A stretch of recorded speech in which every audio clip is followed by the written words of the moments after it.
Just on HIPAC, I'm just showing you that. So we're seeing out 100 meters. So if you look, our swath is something like this. What we doing this we case? fully No, passed leave over ground ahead 50. on. Yep. And we're going a Put little it bit back around further. where it should be. Yeah, My I heading. think Yeah, I think we click, can click, call click, it. all the way around. Okay. Walk around the compass. It'll just settle Here, out one like one this. moment, and I'll then show you. that'll be Yeah, that. I think it's possible that that wreck debris was just what what's they my had seen tether in the wraps now? target.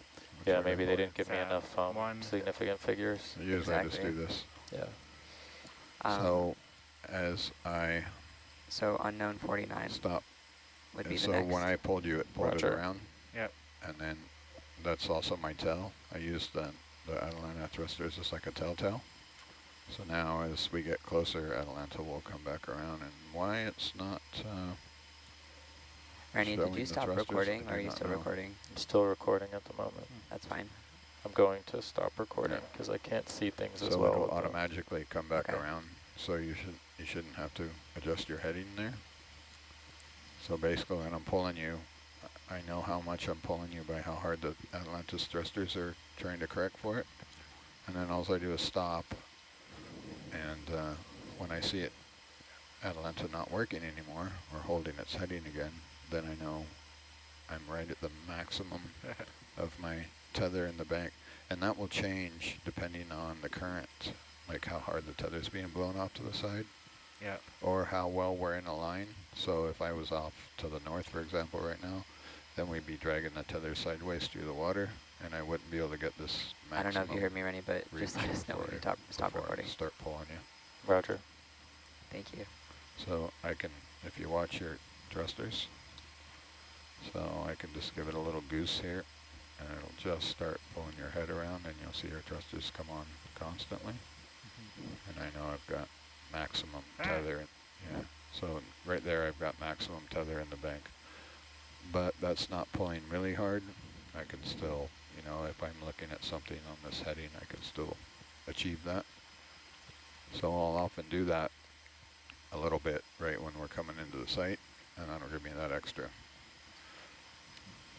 And yeah, the point of all that is you shouldn't have to change your heading. Copy that. Get it? Got it. Good. Okay. Ship is coming to a stop. What our next? Roger. Would you like a spinny spin? We've already well past it, and we'll do a spinny spin on the way out. But our next target is down here, which at a bearing of 125, and so it's over a kilometer away, so we'll tow over there. Oh my God, coming out. And then we will, yeah, we'll tow it a knot, if that's all right with you. Yep. It's in the direction of the ship. Roger. Heading. And there will be a slight difference of, we're coming a bit shallower, maybe 30 or 40 meters. Roger, we'll come up to 7.5. Or Roger. We'll do that. You want to do the spin at 7.5? Just, or you want to do one here? Let's do one here and then compare. Sure. Okay, you ready? Oh, sorry, I've turned on the wrong one. Yep. That's Roger. Roger, yep. Alexa, engage spin cycle.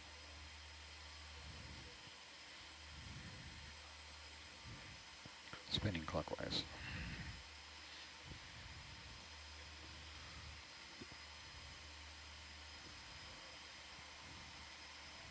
I can go faster if that's a comfortable speed. That might be too fast. That's our kind of semi-gross 0.75 spinny.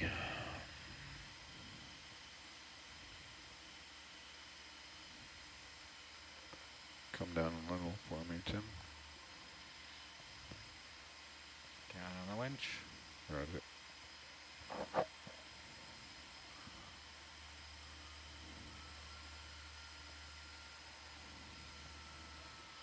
Have to give it a little more beans to get around there.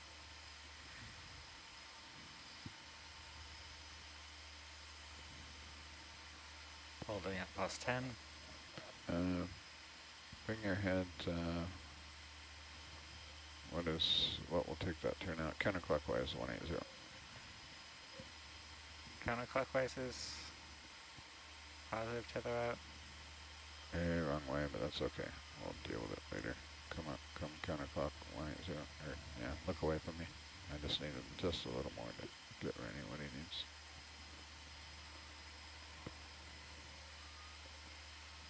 Okay, I'm going to spin around the other way, Rennie. Roger. I'm going to do it fast here till I get back to...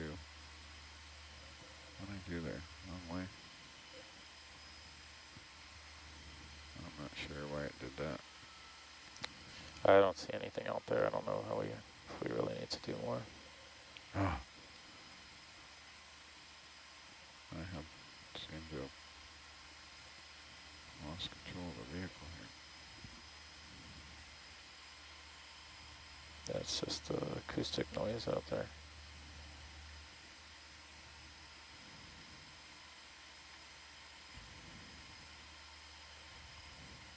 Might as well take your tether wraps out now. Might as well. I think I'm tight enough to do that.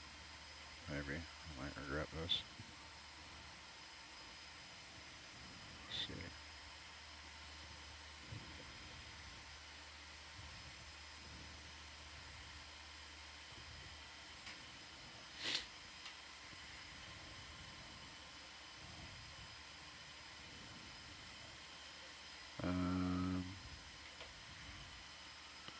Come up 10 meters, Tim. 10 meters. Yes, please. What was the bearing again?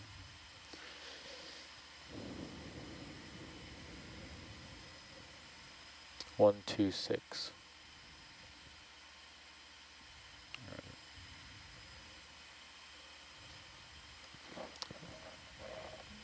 And just let me know when you're ready to move. I'm ready. This is going to be tow mode, is it? Tow mode. Right. You are ready? Sorry, I missed that.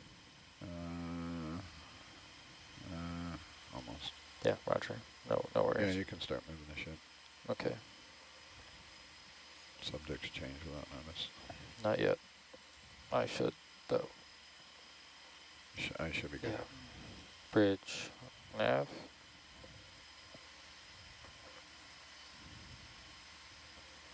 Can we proceed to the selected target at 1 knot? Thank you. Are we clean, Jelly Bean? All right, Bill, you can note that the Norbit recording has stopped. Norbit is now stopped recording. Thank you.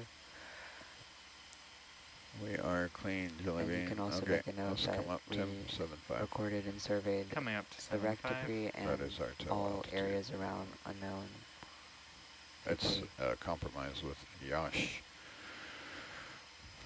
He was requesting 100 meters, and region we were around doing unknown 50, but at 100 you don't have DVL, so.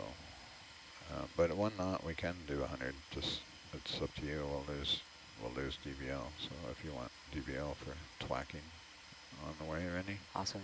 And then you can make a note that we're towing Yeah, our way I mean, to might as well. the next But if you're unknown DriX uncomfortable, target. totally fine. I'm perfectly comfortable. I was comfortable at 50, you already but do it's a that? risk, you know. We picked up a rope at 50, so Yeah. we have to do something to mitigate that risk. So if we do nothing to mitigate that risk, we're negligent. Yep. 75 it is. Yeah. Are you okay with 1 knot speed? Absolutely. Okay. Okay, Hercules dead stick. You should be able to turn your auto heading off. I'm going Auto to heading off. And reset. we'll watch it for a minute just to make sure the ship is doing what it's supposed to do. Otherwise, we'll get wrapped up. Resetting DVL. Yeah. There we So go. if Tim's at 75, I'm right at our maximum DVL-ish. And Yeah. before we were seeing beams drop in and out at like 86-ish, depending on the seabed. Roger. And we'll just watch. It's a very gradual shoaling. So we're going from 916 meters to 873. So the delta between the two is going to be 40 meters, 35 40. meters. Let's go ahead and come up to 100, Tim. Up to 100. So yeah, it's over the course of the kilometer, so it's not. Well, we could. I'll show you what it looks like. Yeah. So we're here, and yeah, it'll be we're going here. So it'll be 10, 20, 30 meters and then nothing. Okay, so we'll come up. So yeah, you can come up now if you want. And Yes, yeah. yeah. No, I don't have to worry about it.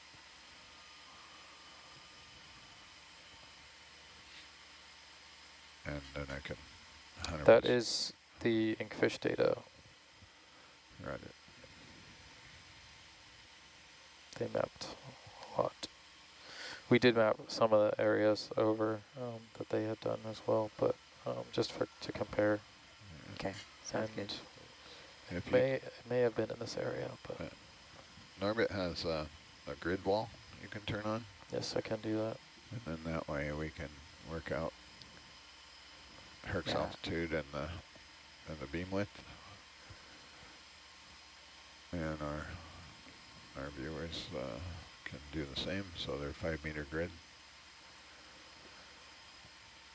So we're up high, about the maximum altitude that Atlanta can read is 100 meters. It starts getting intermittent in there because the beam is bouncing around. Holding at 100 meters.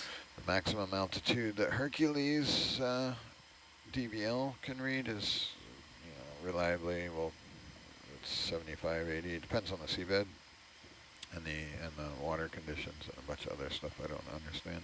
You want to full screen that when you're done? Yeah, we're trying to remember where that vertical grid can go. So this grid. But Norbit, the all-seeing eye of Norbit plane, YZ. with that instrument we can see all the way to the seabed. 20. Rennie, have we been going just under a knot in terms of our tow speed, or We're what? now going to be going a knot because we are in line. Our target is in line with the ship's heading. Okay, So great. we're going a knot now. The planets have aligned. Nice, okay.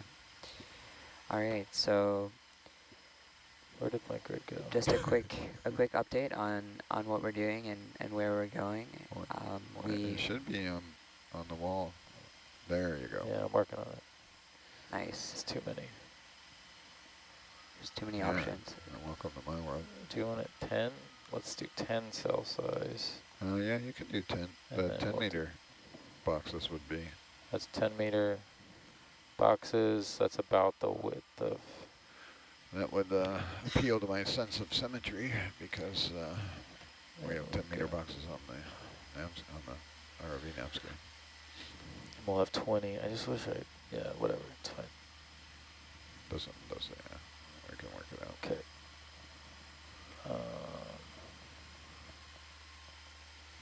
Our altitude is a bit high.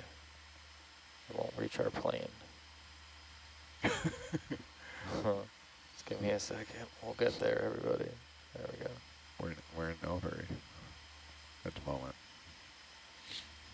Okay. Beautiful. I just do this. And we're towing, so I'll look at you like this. Yeah, waterfall.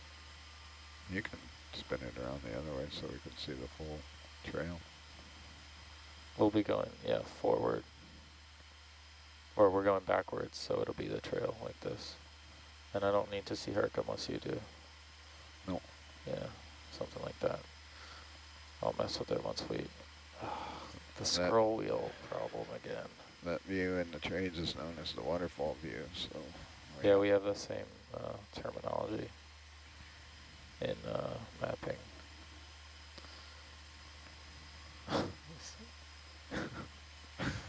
It's like it doesn't... You need more beans on your mouse? It runs out, like through moving it over time, it does less and less. It makes no sense to me why that happened. Okay, we are not recording this, but we will... Let me go back to full screen then. Beautiful. Yeah, there we go. There's our plane. I can't scroll anymore, so... Yeah, it's fine. The waterfall can be at a 45, I don't care. Yeah, it's all right. Doesn't need to be. Oh, I need to do this. Oops. Switching to U to USBL. See, this is the problem.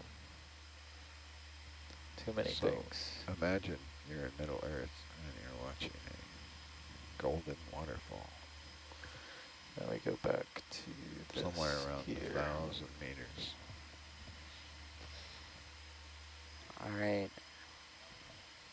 So we've got our Norbit multi-beam sonar now full screen on channel 3, and we are continuing our tow through blue waters. So we're moving the ROVs behind the ship at an altitude of just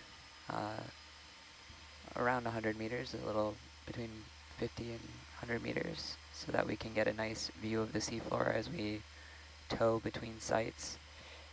This section of the dive and the upcoming part of this particular dive will be exploratory. We are visiting a series of different unknown targets that were recently mapped by our shoreside team using the DriX uncrewed surface vessel. 10-meter boxes. There's 25 of them by 25.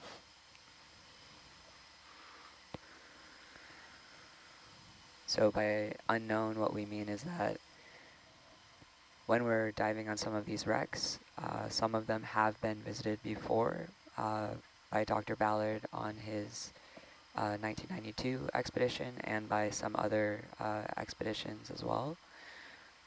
So we're revisiting some sites where we know their exact verified location. There are other sites that we have a sense of where they are from archival research. Sometimes they end up being there, and sometimes not. And then the third method of searching and is doing that in collaboration with our shoreside DriX team, where we hear from them where they're picking up targets or bathymetric highs, so points on the seafloor that look like they could be something, and then we go verify those using the ROV's Norbit multi-beam sonar, which is closer to the seafloor than the DriX can get since it's a surface vessel. So we can get an increased resolution, and then we can go down to the seafloor itself and visually verify what that target may be. So that's been a really successful method for us on this expedition. The USS New Orleans bow was an unidentified, unlocated portion of this vessel. So the USS New Orleans lost just her bow, and that was mapped by the DriX, and we went and actually were able to identify and visually survey that wreckage. Not every unknown target ends up being a wreck. Sometimes it's a geologic feature or just a natural kind of bathymetric high or some marine debris or potentially just an artifact of the data. But it's really useful to be able to ground truth is what we would call when we go actually down and see what is there from our remotely sensed or multi-beam mapped data. Another shout out to Jeff Beeson, who is listening in. He took part as one of our co-lead scientists on the first expedition of this season, the Matignon in the Marianas. And I'm not sure if he's with his students right now who are learning about multi-beam processing and mapping. So thanks for listening again.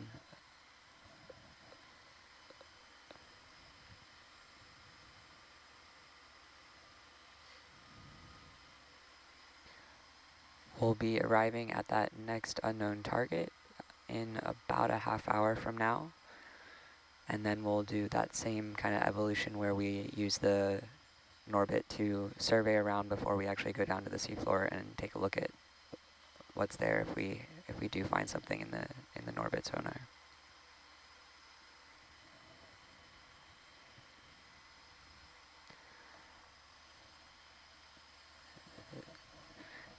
And the swath width of the Norbit really depends on our altitude that we're flying. Rennie, could you give us a general swath width that we're seeing here? Sure, yeah. When we were at 50 meters, we were seeing a swath width of about 220 meters.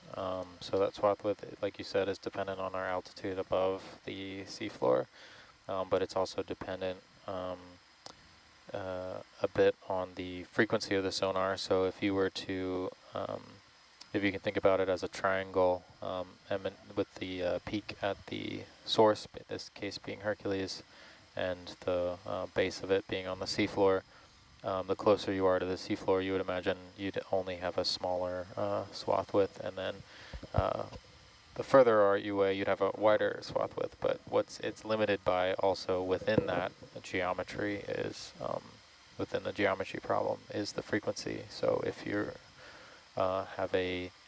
you're limited essentially with how high you can go before the frequency of that acoustic pulse will attenuate enough in the, you can think about those long arms of the triangle, and there's not enough sound to reach the seafloor, either frequency or amplitude, to reach the seafloor and get a proper return. So there is a limit, and if you go high enough, your swath width actually becomes smaller and smaller until it's nothing anymore. So there's an optimal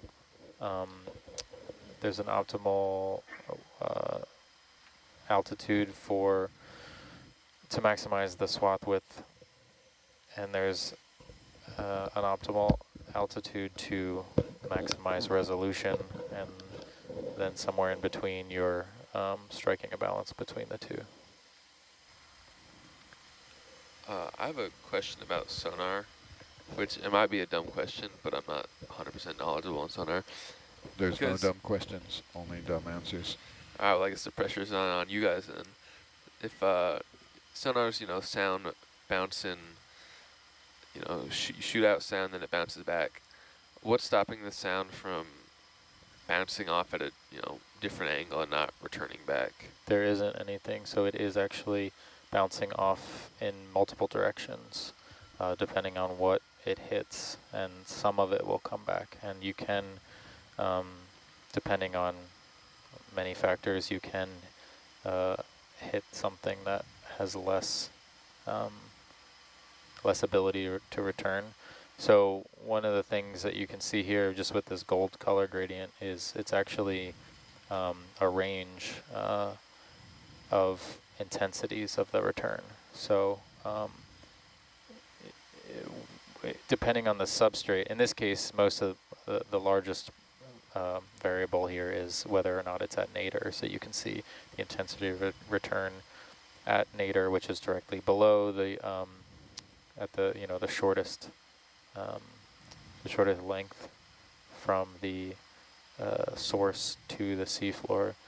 But you can correct for that, and you can learn something about the substrate that you're hitting. So you could be hitting something hard, and you'll see a brighter return, or soft mud and less of return. So so that's the diffusion, absorption of whatever the material is, not reflecting back as much.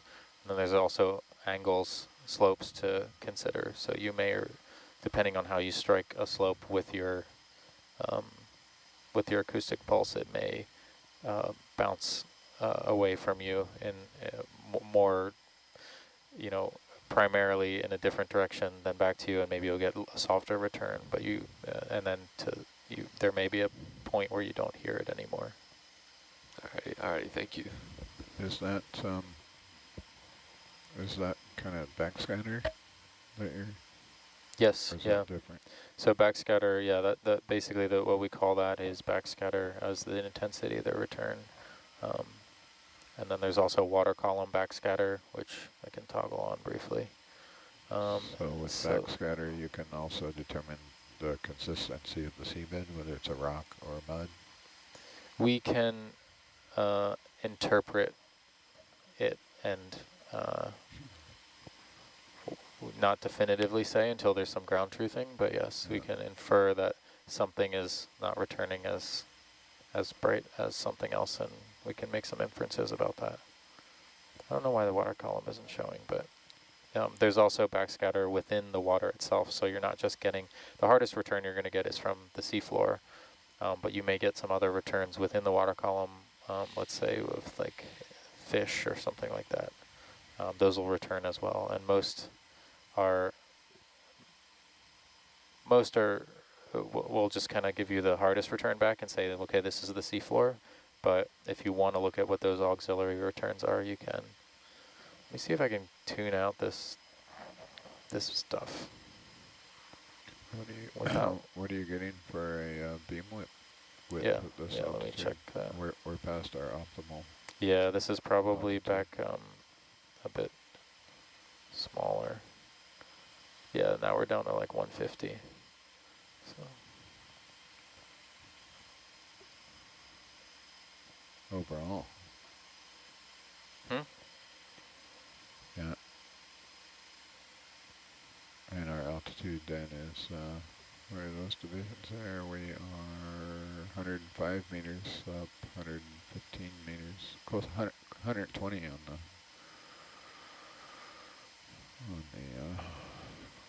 downslope.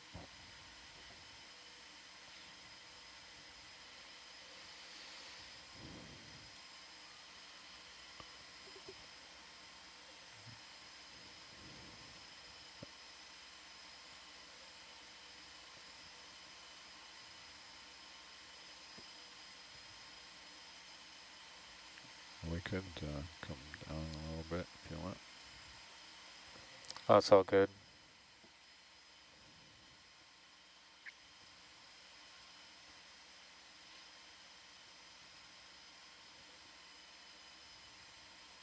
That's worse.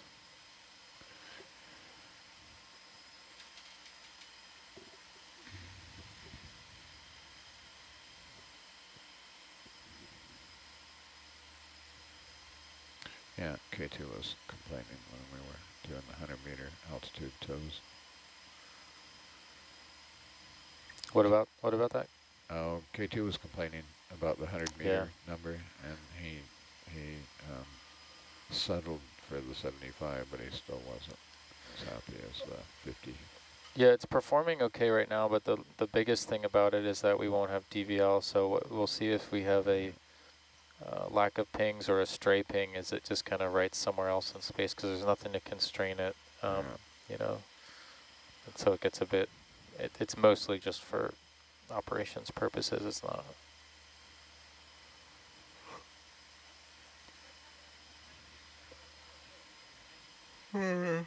Are we over the? Are we over the hump in high pack? We're still at 100, so I think we haven't gone up the hill yet, have we? Yeah, we still have, why does it say, what? What's going on?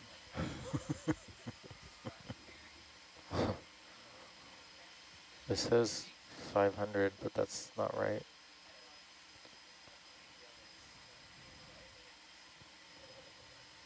Yeah, we haven't. We're still at the extreme Something is Argus like altimeter frozen altitude. here.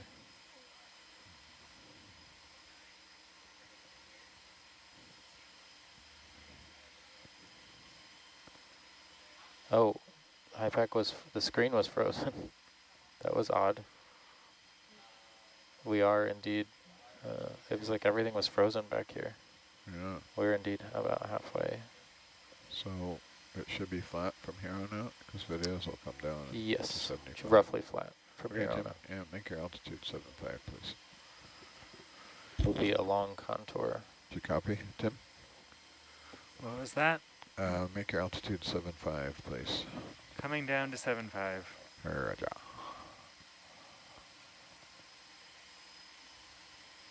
I'll let Rennie play with his toy at 7.5.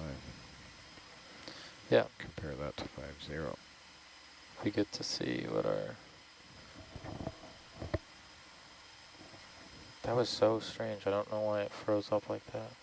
Probably because we've been doing really long dives and some of Yeah. these things want to be restarted more often than that. Yeah, there.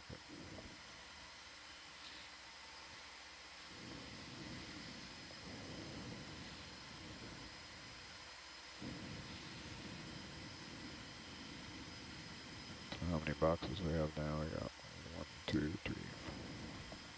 Increasing boxes, definitely, as you get lower. Well, it'll be easier to count how many boxes we don't have. Yeah, you see we went from like this to here. Totally. I can measure it too once we get to the proper. Well, you can just count the boxes we don't have. It's 25 boxes, right? I think, yeah. 3 on each side. Yeah. Easy math. My monkey brain can figure that at 5, 6 a.m. If you're okay, I'm going to set you back on DVL here. Sure, yeah.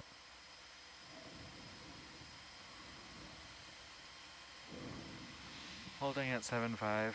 And so Herc will float up about 8 meters at 1 knot. 8 to 10, somewhere in that neighborhood. Right now it's 10 meters below. And it'll float up, you're saying? Yeah. Yeah, I just dead stick it, so I'm not working my verts for Yep. every hour I work on this, an hour sooner that I have to service them. And you can also see, yeah, it's a little bit better for our noise, Yeah, but there may be a way for me to get that out anyway without. so we're still 3 boxes shy at 25. Yeah, but at 50 meters, we were only getting 220 anyway. Well, let's see. I can come down from here. Oh.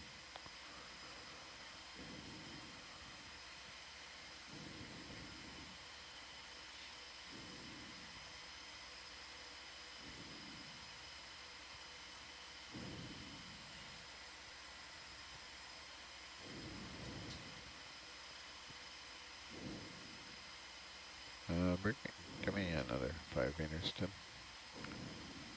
Coming down to 7.0. All right.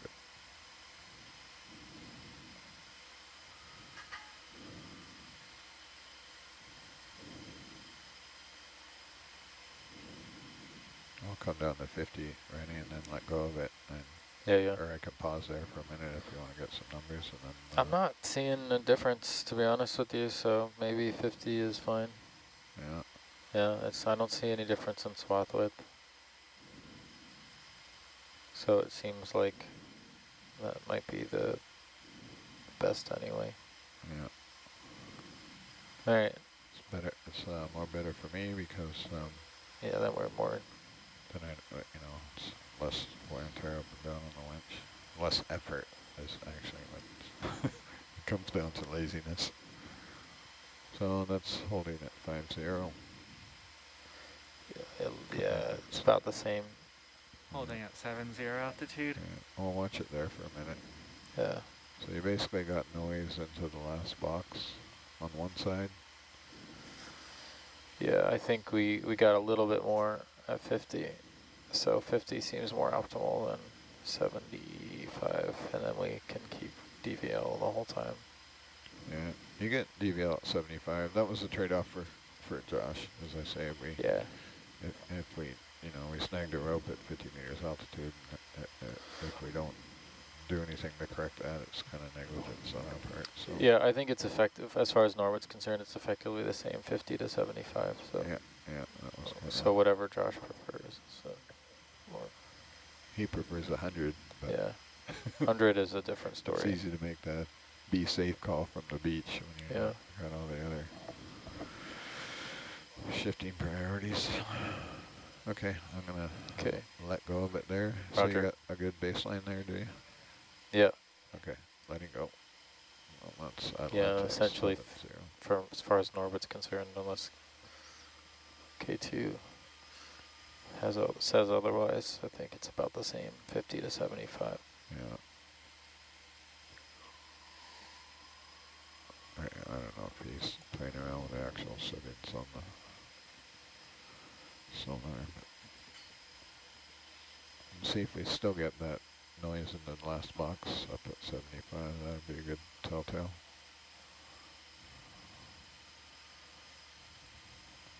Good metric. Hmm.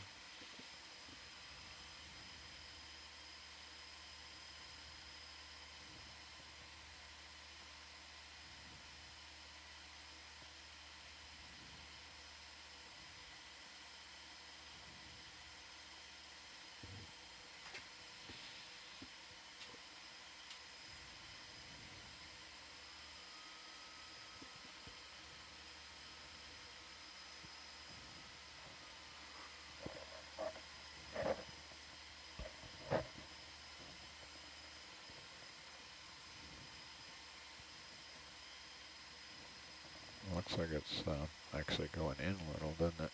If you look at the gold. Yeah, there was a slight bit at 75 going in. That seems more than the slight bit that we saw before. We can repeat. Once is No, that's fine. I think once is a fluke, twice is a coincidence, 3 times is data. I'm pretty convinced that 50 is fine. Is the optimal for when we're doing Yeah, me too. when we're trying to look for stuff. Done a couple. We just want it to be wider, but it's not going to be. Not our first. Not our first Norbit radio. Okay, 75 for a minute.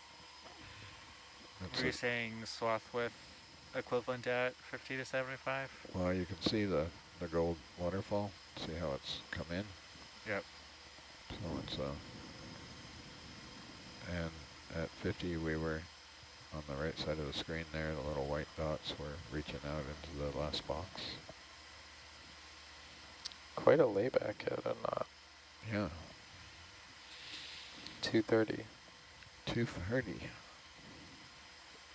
That's what my friend said when he went to the dentist. There he is.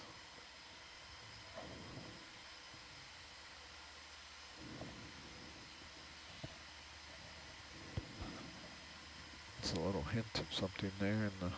Yeah, a little something. I still want to see an airplane. I still have airplane brain.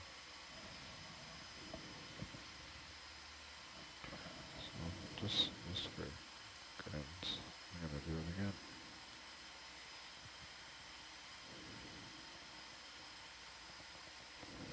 See if it repeats.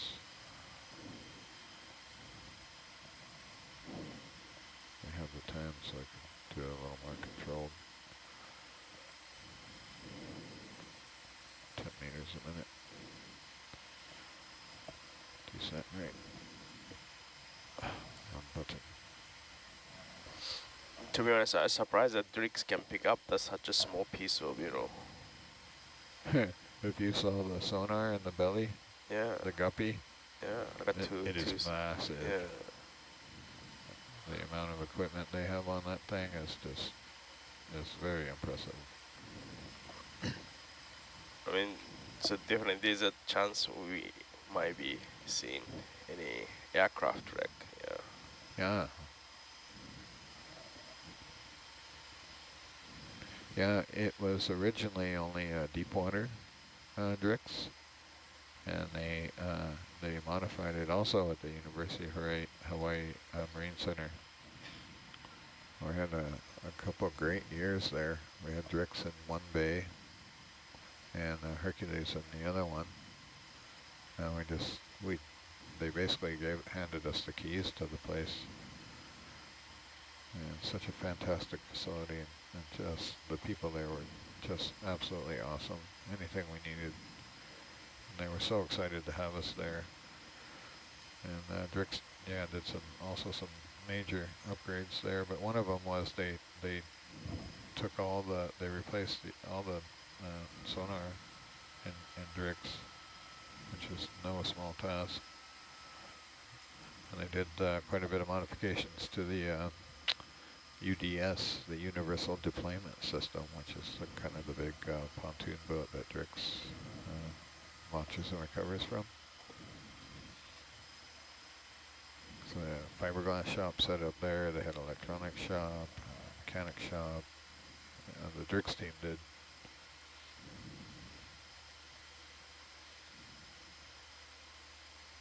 And they also have their big top out in the parking lot.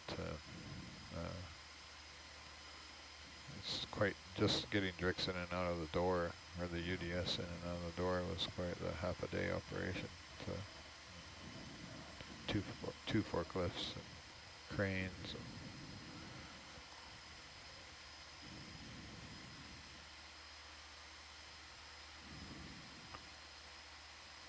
So what did we lose? We lost 2 boxes.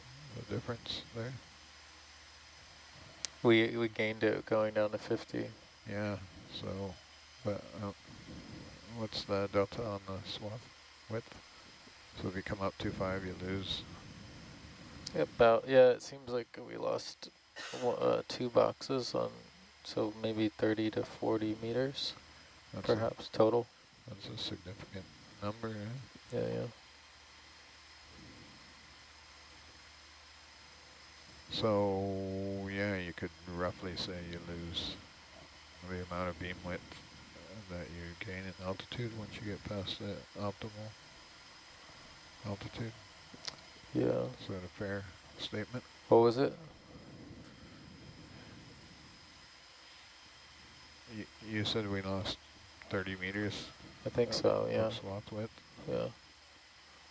And so we come up 25 meters, so it's basically almost 1-to-1. It's actually more than 1-to-1. At that depth range, yes. Yeah, interesting. The scour here is quite interesting, or whatever. Yeah. Geology's under there. It seems geologic. Yeah, it's pretty cool to look at. Yeah, definitely. Kind of looking at the contours of it on the map as well. And, come back up, otherwise Yep, roger. altitude police will be after me. Coming back up. Knowing my luck, we'd pick up a rope. First question would be, well, what was your altitude when that happened?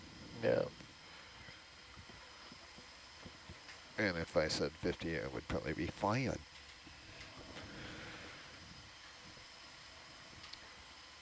Although Atalanta's been at the same altitude the whole time. That's where that's where the rope came in. May, as a geologist, how would like a little dent like that form? Could be like a little collapse or kind of slide, but since it's really flat, it also could be a scour of some kind. I'm kind of curious if we see anything around unknown 49 that could have been related to this, or if it was just kind of a natural slide. There's a really gentle slope here you can see in the contours, but... And I think it's going uphill there on the right. Yeah, definitely. You can see the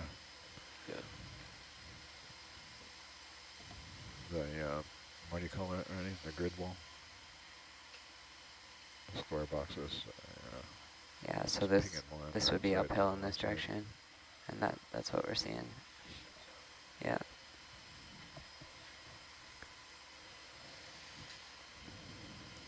But yeah, it's been interesting because most of the seafloor around this area is quite flat, so that's been actually quite helpful for us in terms of being able to identify if there's a target on the seafloor that might be part of an archaeological site or some wreckage of some kind.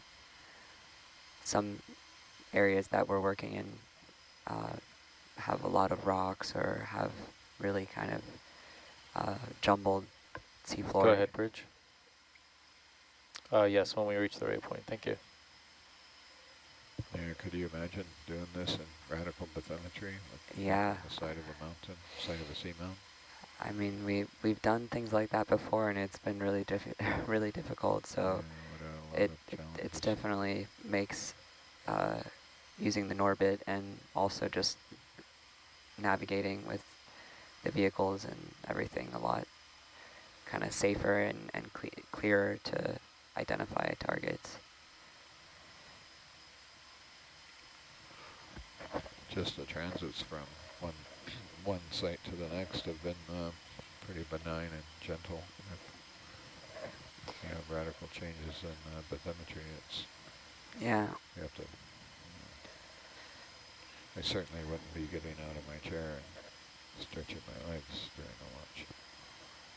Yeah, and each time we've kind of gone down and ground truth these areas, we've seen that soft sediment and those kind of in habitats and environments that we'd expect in flat, soft sediment beds.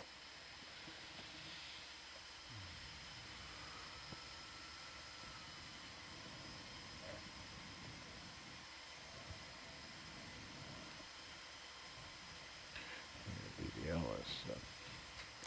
Yeah, I had just reset it too, so Yeah, it's I didn't notice you. well, what's interesting is if I was smarter, I could figure out what that offset is. But it's difficult because it could be angular, but it could also be roll pitch if it's slight. But you have it in a pinned housing, right? Yeah. So it's kind of, it could just be drift. It could also be the mounting angle. It could be Hercules frame flexing. Yeah, it could be some and any of the above. Over time, accumulating error. It's kind of, we talked about moving it when we did the frame upgrade. Mm-hmm. And I was kind of disappointed that we didn't. I don't like it back there. Somewhere like a mid or? Yeah, most vehicles it's right at the CG, and especially if you do a integrated INS, if you have it at the at the CG, you don't have to do all that offset mumbo jumbo. Yeah. Well, you do, but it's still surveyed in, but it's not so radical. So any error you have is less propagated. Yeah, yeah. And it also, like you said, the frame flex, like. Yeah, out at you have that moment out that's flopping out there at the end. And the reason I don't like it there is I've already killed one DBL out there. Yeah, I remember that. Yeah, vividly. So the volcanic area, we were doing a little exploration at ONC, I think. We were trying to recover, it was really silly. We were trying to recover, but it needed to be done, so fair enough. A dead oily cable. Yes. They had dropped out and very rugged. Yeah. Speaking of rugged terrain, it was quite rugged, rugged, volcanic terrain. So it was down in a hole, and it was, I work as directed, so go down there and grab that cable. Okay. And our I'm swinging under. Do we want to keep our altitude up or let it come down to 50-ish? Yeah, the ship just now stopped and coming down. We can swing into 50. There's a target here, right? That's the idea. We know where we have verified what our optimal target hunting altitude is. I did stop the ship on it because towing through it would mean our layback is, if there was something, getting back to it would take forever. So.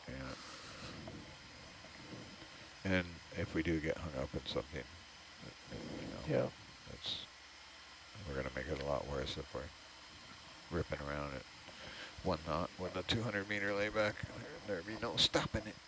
Yep. So it could cause some damage to the ROVs, because if you are going to get tangled up, you don't generally want to be moving at 1 knot and not be able to stop because you have a significant layback. K2's nav solution is quite off right now. I might have to restart that when we get to the site. You can maintain 50 there, Tim. That would be great. Maintaining 50, roger.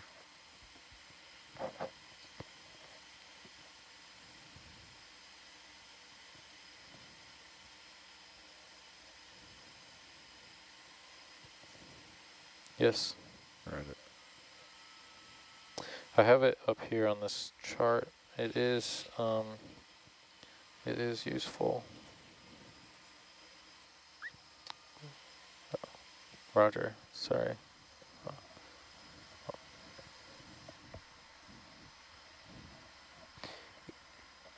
Yeah, I figured you could kind of.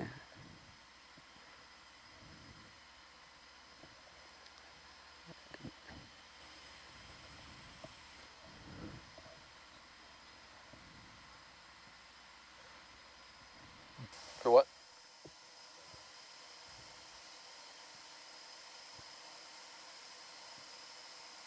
Around 1,000 what meters? Yeah.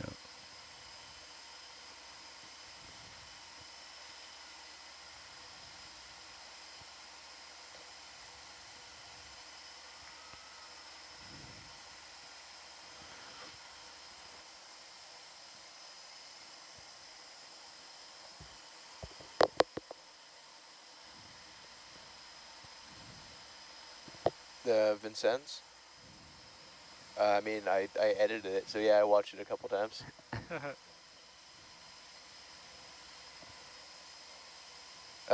It could be anyone.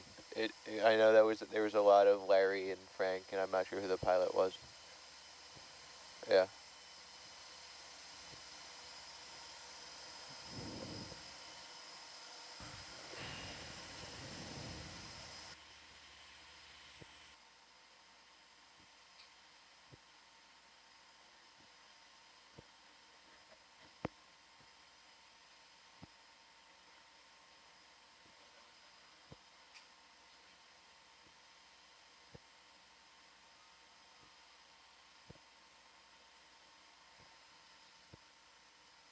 It's a general estimate.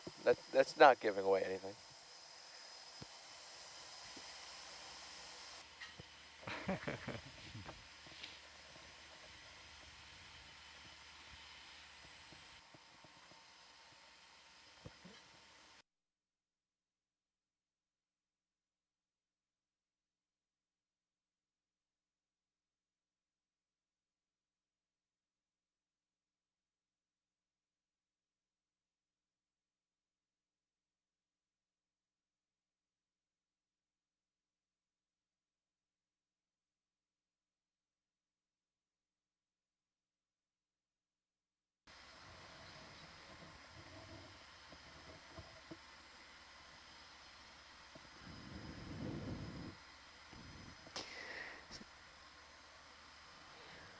All right, so we are coming up on our next unknown target that was recently mapped by the DriX uncrewed surface vessel.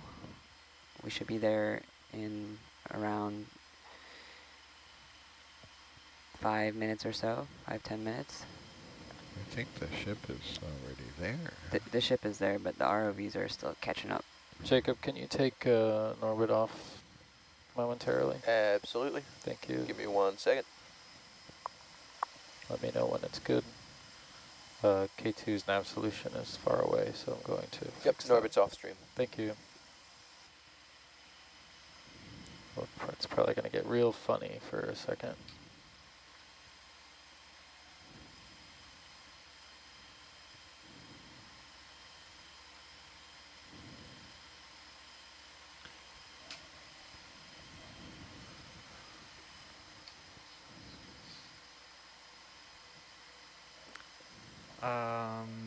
Range is horizontal range, slant is slant range, except for the ship one because I didn't have a way of typing in ship depth because we don't have a message that reports ship depth by So standard practice. slant, in theory, should be the same as the delta, shouldn't it? Slant is the hypotenuse of delta plus range.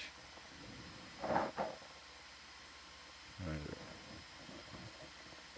Every time I restart that thing. That one is typically range and bearing. Let me see here what it looks like. Because, as I've said many times, most ROV operators are, well, I won't say it, but so you get all three numbers, right? Range, bearing, and delta.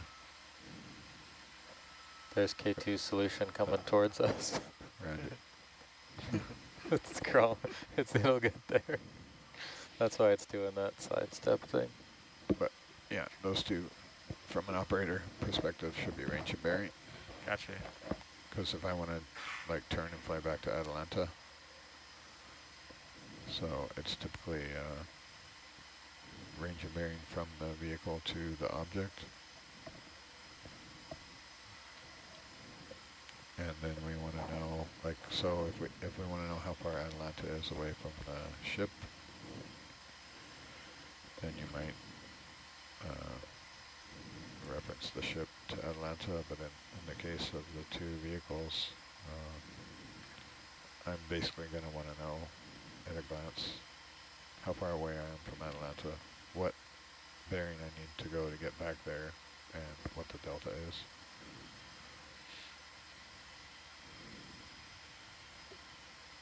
Slant range won't, like, yeah, I can't, like, fly a slant range. You can't, but I care a lot about slant range because... You do, yeah. But slant range is about my tether length. Okay, Jacob, you're good to go back on there. It's always going to be 30. Thank you very much. Yep, but if the slant range is at 30, that means you're pulling on me. Oh, I see. Approximately, of course, because the tether's not going straight between the vehicles, but that's... No.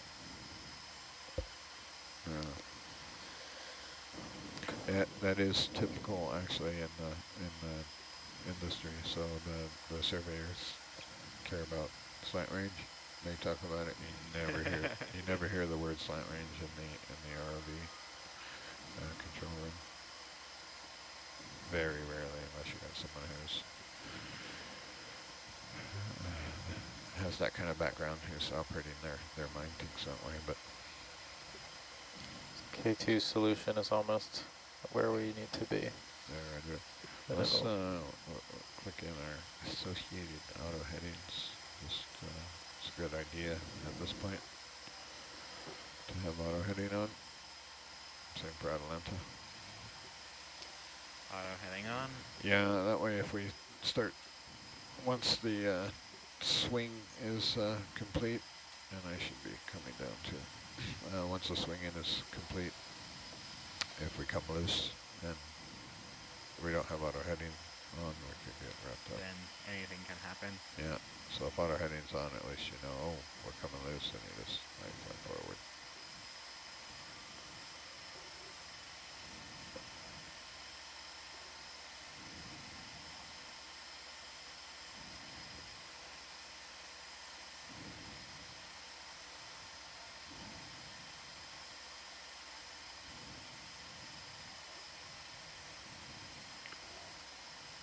So I'm actually going to hold Herc at 50. I'll ask you to come up to 6.5. Up to 6.5. Roger.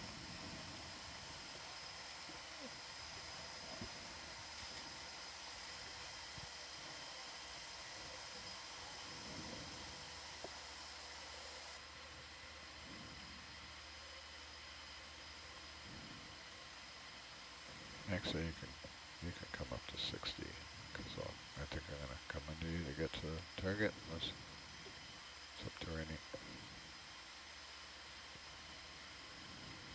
Copy that. Holding at 60. Is the ship right on the target, Rennie? Ship is, yeah, Atalanta's settling, and so when you flip around and drive forward and sweep, we'll hopefully get all that.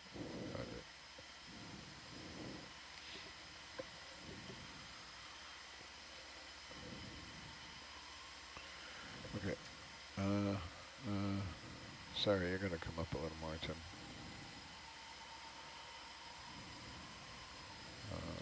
70. I can do 10 base math. Up to 70. Sorry. 20 meter delta. Roger, plus 20.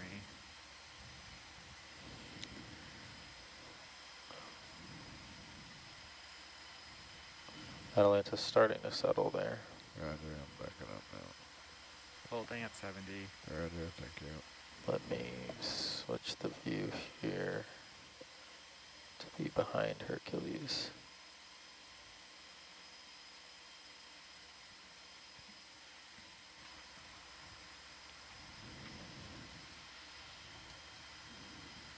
Okay, first turn's going to be gross one. Are we going to be doing just a rough Norbit scan? We are I indeed. seem to have lost my orbiting in here. Let me, why is this red? There it is. Just decided I needed to look at it. There's a target. I see. Okay, I'm gonna go into auto XY there, directly under Atlanta. Roger. Let's see, I'll give you a counterclock. Is gonna Here, let if it you out. hold right there, and I'm going to start recording. Roger. Unknown 49, recording Norbit there, back row.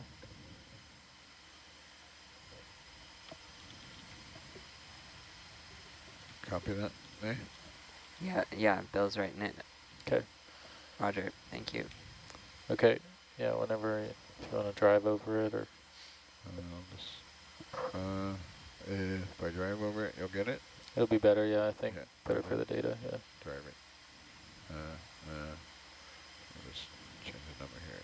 Clear point. Probably best if you... 5. Yeah, there we go.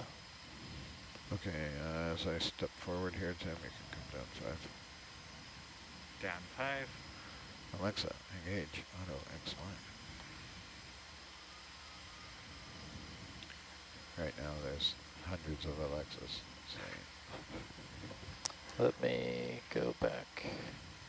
I'll just drop a Yeah, target hopefully not over too many of our Hercules. viewers have Alexa connected to their ROV. Yeah, I doubt if they have auto XY.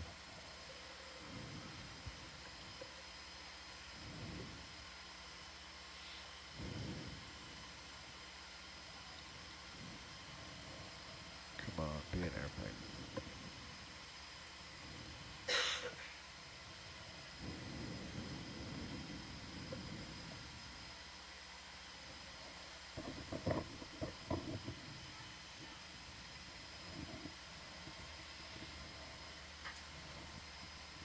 I can't, no matter how I think about it, I can't make that into an airplane. It's like a Holding tank. at 15 above you. Finding a tank like an LVT Ooh, would be that would be cool. amazing. That, yeah, this, Could be a, still could be a boat. it looks Yes. kind of like Come on. a ship. It's looking shipish. Let me I would lose it if we found an LVT. go back here. Voxels at the wrong time. Yeah, come on. Tim's got voxels. Oh, that does look like a ship. That really looks like a ship. Does it We still can see the publish voxels when you have partial it unclipped? superstructure. Does it still, sorry? Does it still publish voxels to you, Tim, if he disables that? I think so, as long as I record something, Yeah. he'll get them. Yeah. I think so.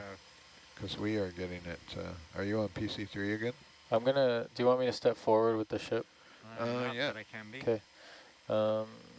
Step, okay, Depends on how long this thing is. exactly. Bridge nav. Might as well get it going. That would be Can pretty we small step too. 20 meters at the ship's current heading? Thank you. I'll slow down.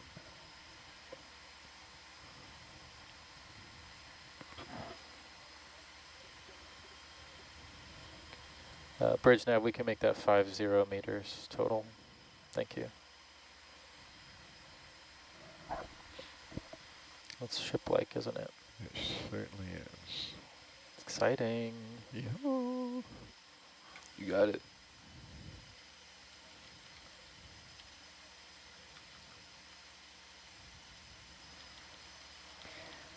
Come on, Lopac, you can do it. All right, so this will be really interesting to see which ship this is. This is a newly mapped feature and has not been visited on the seafloor yet, To our knowledge. to our knowledge, yes. Until we, unless there's, yeah, I mean, I think we had all the targets, so unless there's something that we did not have.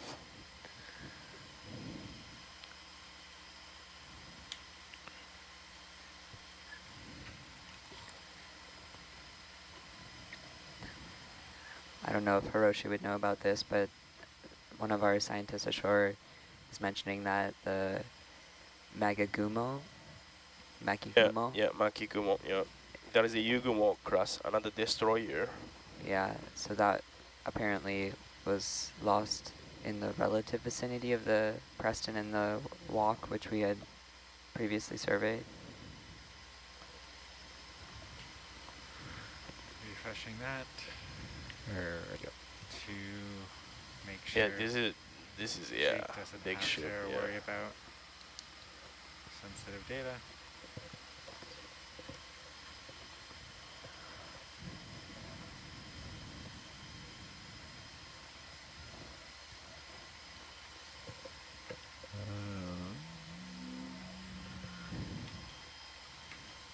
I'm gonna just pause there, ready? Roger. Sorry, Yeah. No, I didn't move the ship suspense is fast killing me. enough. Well, we were gonna do a Yeah. sweep, but we I think this decided is, to might as well kill go for gold. two birds with one stone. And get, Yeah.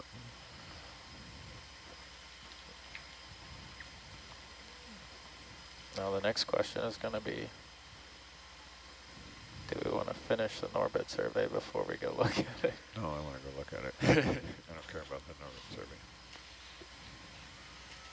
Sounds pretty careless, but That's the Emperor of I Patience also over don't there. care about photogrammetry and digital still pictures and all that mumbo-jumbo. I just want to drive the bus. I remember you saying how much you didn't care for photogrammetry the other night. Yeah, that's me. I do because, you know, it's one of our science objectives, but professionally, I care deeply about it. Visual surveys are much more interesting. Personally, it's like, Atlanta's starting to move. Give a little more, and then you'll have some leash.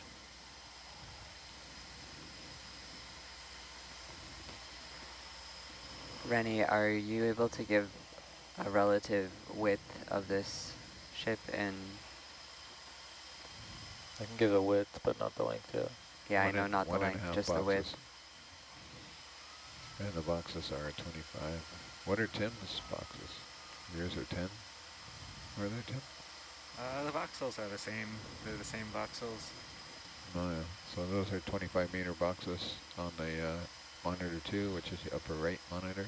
11 meters length, 11 to 12 meters length, or 11 to 12 meters Oh yeah, width. sorry, so the boxes are 10 meters. Yeah, sorry, boxes on mine are always 10. Yeah. Well, that gives you, Roger. on low pack there, it gives you a scale. Of, Yeah, that checks out to about 12 meters width. Yep. Rennie's got the more accurate tool now. Requires mouse clicking. Are we going to be okay on this heading, or do you want me to pause and change it? No, we're good. We can continue. I mean, we're not doing, if we're not doing the proper Norbit survey, then That's totally above my pay grade, Rennie. yeah, it'd be up to May. If you, well, let's complete this pass as straight. So no change of heading on Hercules. We'll get the full thing. Yeah, I think probably what we're gonna do is, yeah, finish this complete rough pass, and then go down and take a look, and then Thank you, May. Just I letting support you. just letting you know that we will have to, if we are going to do a full Norbit survey, we will have to do a full like straight line over the center, and because it'll be separate from this. I won't tie that. yeah, totally understand that. Yeah. I'm we can move forward at this heading. Roger. And would take the rest of our watch, May. Yeah. I'm thinking that it would be good to identify it, and then we could do a complete Norbit survey after. But when I'm off watch, huh? Leave that for the next. well, there is actually, that. that's a good question, Rennie, because There is that to consider. Rennie, we can move forward here. If this is a new find, we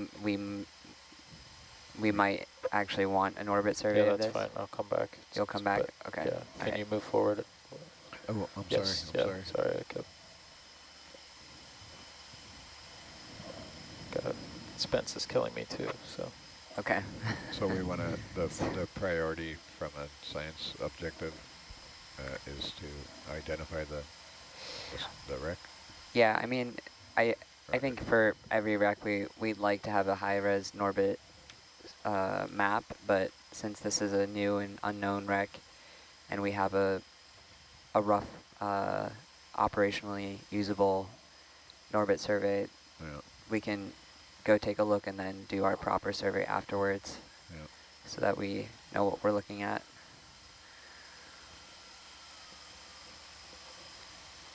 And since Rennie's all right with coming back, that's also the other key personnel. Well, yeah, it depends on the time, so we'll see. Well, Either we get it or we don't. Yeah, I guess if, Well, if you look at our operational time here, we're supposed to be on deck at 11:30 for a Yeah, personnel yeah, transfer. it's better to go So do come what off- we can now. Yeah, come off bottom at probably 11 before then, actually. So you got 4 hours. Yeah, it's better. Less than 4 hours. yeah, I mean, we definitely won't be making it to those other unknown targets on this dive, so This is long. they're long, yeah, the next ones have some long transits, but Sorry, I meant the length of this wreck is long.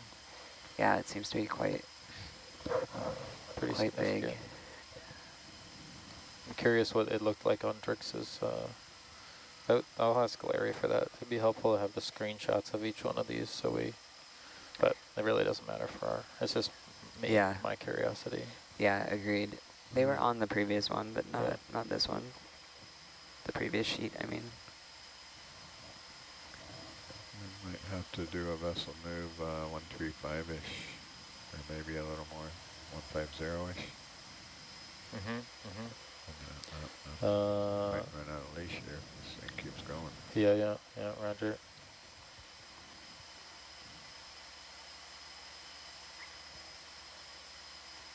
Yeah, 145. 145, somewhere in there.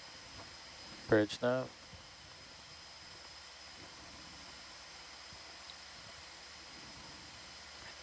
Step 30 meters, 145. Thank you. It's long.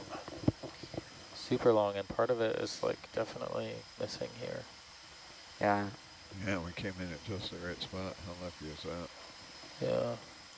There might be more there. I'll do a rotate before we go. Yeah, I didn't see anything coming in though. You can We ask came in Rennie, that way. Yeah. but when he's available. What's up?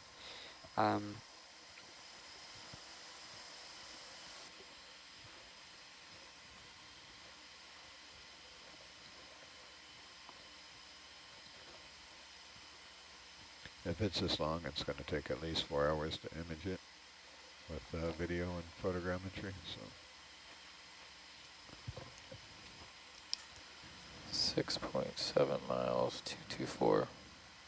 oh, well, yeah, at least it's going to take a couple hours. But we spent 2 hours on one side Okay. of the last site, didn't we? Tim, something is with the KVM where it's not letting me take it priority, so. Push disconnect. Whatever it's not. Yeah, top one and bottom one. No, it's somebody, yeah. Okay. Got it. Yep. All right. Now what am I doing? 6.7. 224 from Asavo.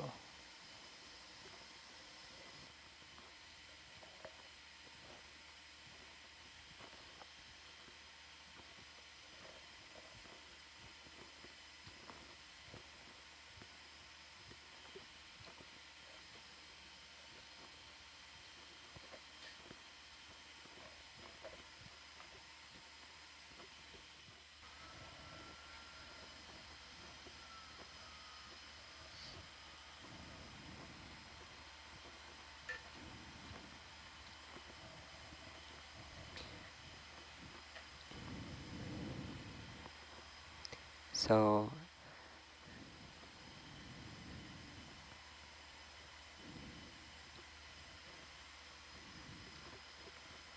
it doesn't indicate.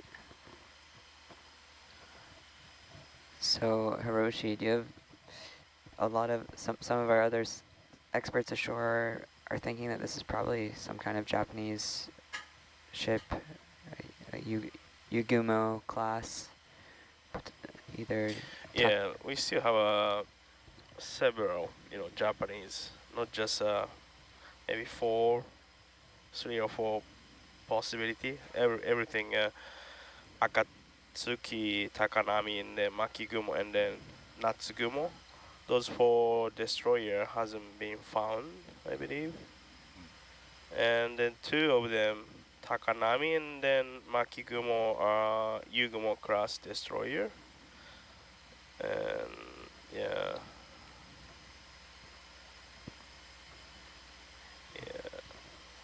And in terms of their kind of the history of how they went down, do you have a sense of the likelihood of one over the other based on our proximity to the Walke and the Preston? I mean, I know it's probably really hard to tell, but Yeah, it's a hard tell, yeah.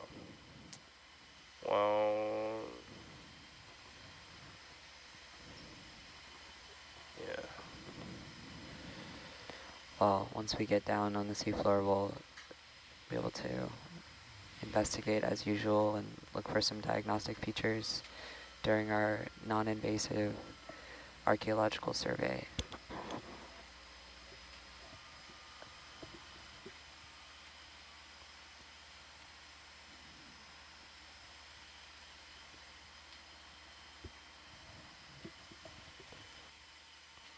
Wow. Okay, well, But it looks like to be tapering out, so.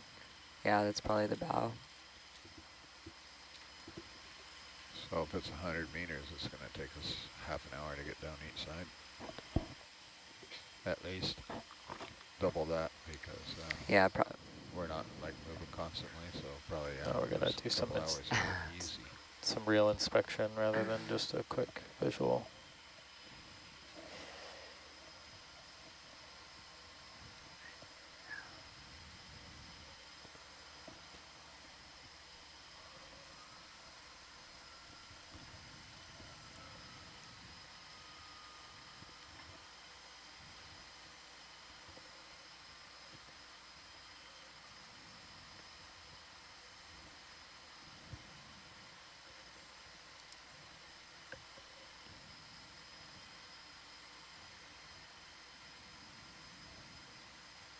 Over 100 meters.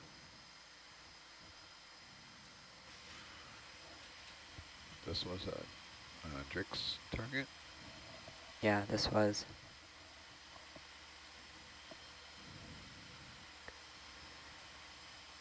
Just shows you kind of the range in what DriX is able to pick up. That last piece of wreckage that we saw was just a small portion of a strut and bearing. And this is what seems to be a pretty intact shipwreck. No superstructure, it looks like, and the stern seems to be a bit missing, but So pretty good. it's still pretty, yeah, pretty intact. We lucked out on the scan because it seems to be listing to the port side. So Yeah, I think at the stern, which is at the bottom of the screen, I think I saw a turret and then another raised turret right there. yeah. So that could be a Yugumo class, like the Makigumo.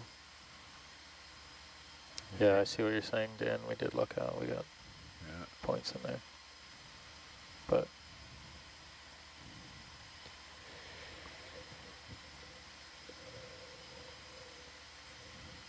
Maybe the shadow is the superstructure. it's long. Still going.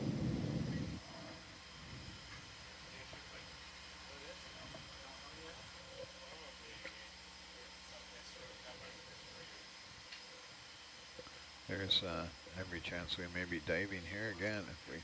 Yes.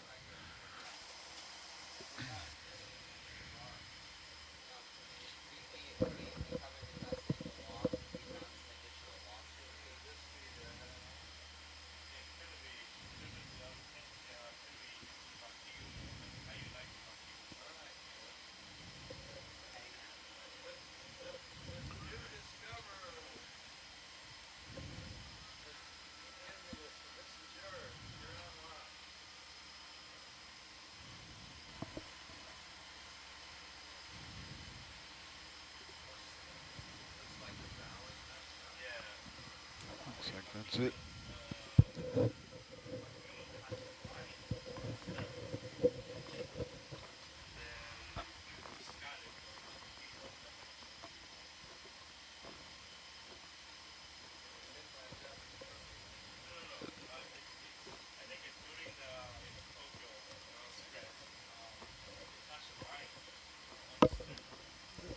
Okay, you want to stop recording? I'm I think it getting was my scuttled by amish the Yugumo. Recording stopped. Right. Okay, 1 second. Norbit recording stopped. Our width here, our length is 117.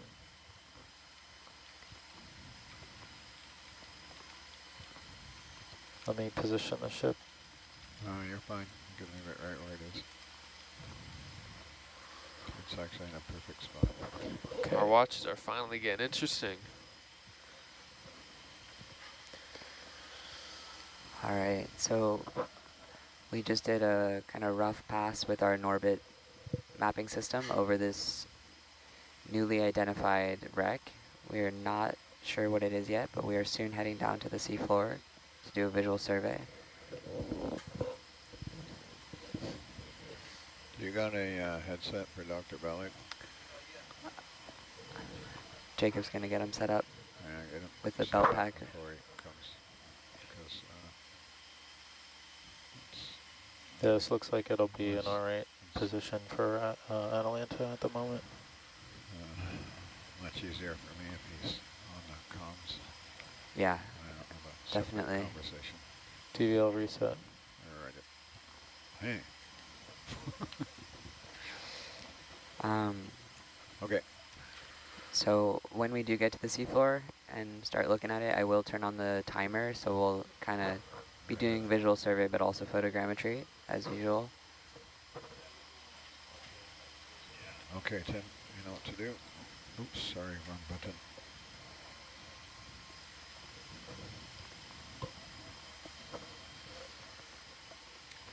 It's a funny looking jellyfish. May and Bill, I don't know if you caught that. 117 meters length and 12 meters width. Turn off your lights for me, Tim, and let's start coming down. 117. Lights on, Atalanta And lights what was off. the width? lights off. Yeah. Alright, I'm going into auto iris on Atalanta. Right up. A little too dramatic Drama there. mode. A little too dramatic on the auto off. There we go. Okay, start coming down.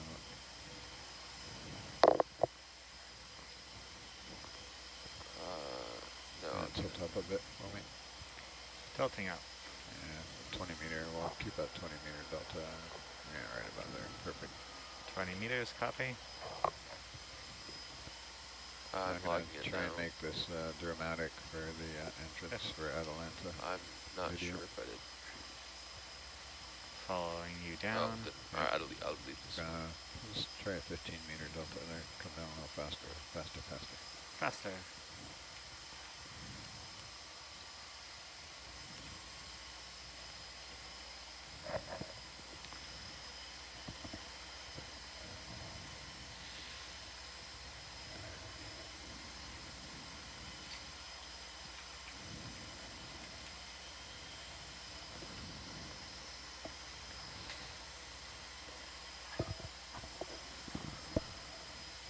All right, so we are heading down to the seafloor right now to do a visual investigation of that recently mapped shipwreck. Got an update for you.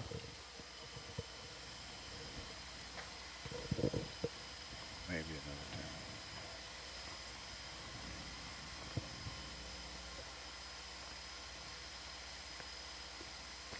We believe it's likely a Japanese destroyer. It's Yeah, and I agree, yeah.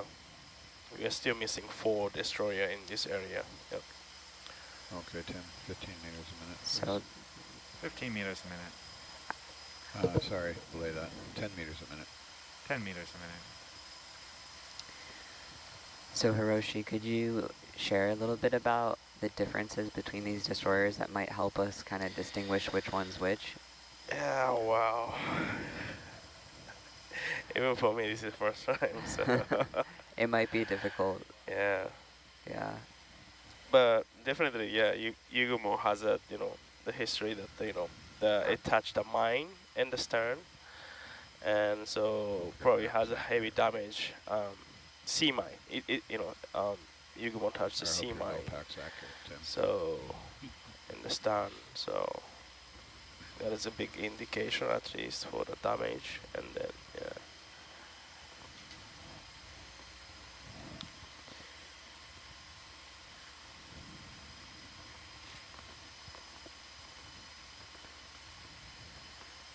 So a lot of what we're doing when we're doing these visual surveys for unknown features is looking for those identifiable kind of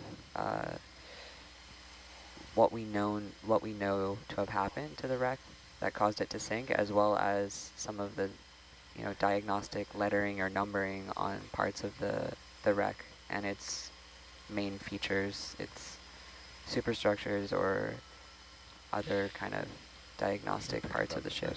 Camera first. I think it'll be fairly easy to identify. Say again, Dan? We should pick it up in the WCA upper camera first. This one right here. If it's a Japanese or US vessel, but You want me to just full screen this? Is that what you're saying? No. Yeah, you can if you want. No, I'm saying the first visual should come either Yeah, best visuals order. in Atalanta or well, they get it either in Atalanta or the upper WCA. Yeah. 20 meters altitude. 20 meters up. Aye. Oh, sonar target jet. Coming down about. Do you think we 5 should do a meters video minute burst, here. like right now, so then we can like get the first view? I think we'll wait until we're a little bit closer to the seafloor, but then yeah. You still want top I down? can see something. Top bottom right. Anything static is fine. Static. Roger. Static. I'm not seeing anything in the WCA cameras yet, but See how far away I am from it. Like I got Tim. that's the Herc HD. It's a Okay, different and camera. there you go. Get perspective on this one. Static.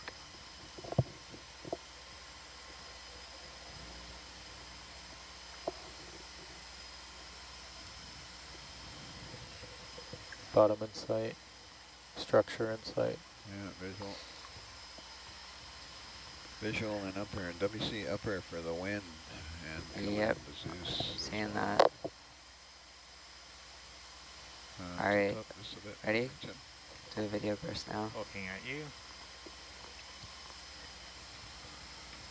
Smooth. You want me to move? No, that's too soon. Sorry. You're fine. Okay. Too much dynamics. Yep. Just hold what you got there. Holding.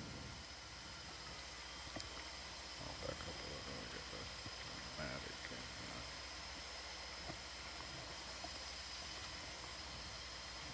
Look at that view in upper camera. Yeah. Davits. Danger banana. Only dangerous if you touch it.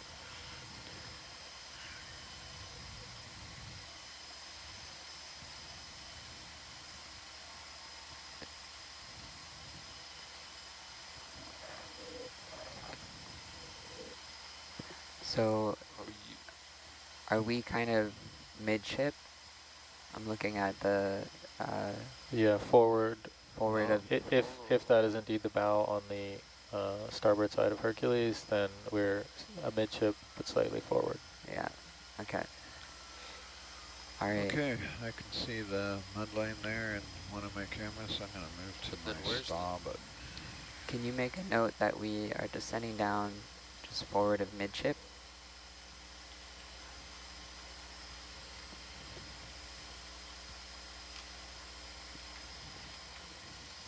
So as far as we know, are we the first people to lay eyes on the ship since it went down? To our knowledge. I would say the pointy end is That is a to very our special moment. Yeah, roger. How are you with Atalanta now? All right? Yeah. Roger. And keep me in optimal Atalanta position. I'll do my best if you tell me where you're going. Yeah, I'm going to keep moving starboard till we get to the bow. Roger. Or an ID. Yeah, you can move that way if you, well, let's hold what you got. Hold it. We've got time. I think we're close enough. I got 20 meters each way, so we'll take that. Yeah, Roger.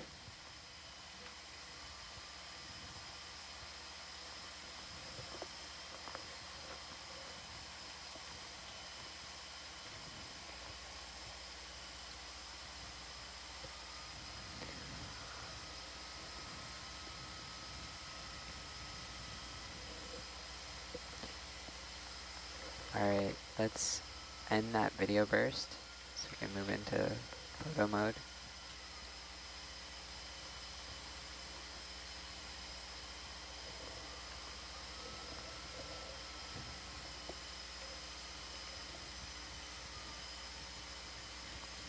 I'm popping in here in the science communication seat because I'm seeing a lot of interesting questions that I'm wondering if y'all might be willing to tackle for us.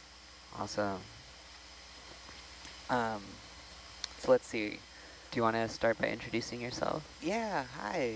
So I'm normally on the 12 to 4 watch, but I'm hopping on. My name is Locke. I'm an education fellow here, SciComm fellow. There's a turret. Normally at the Museum of Science, but today joining you at the Come down 5. seafloor. So let's see. Look up a bit.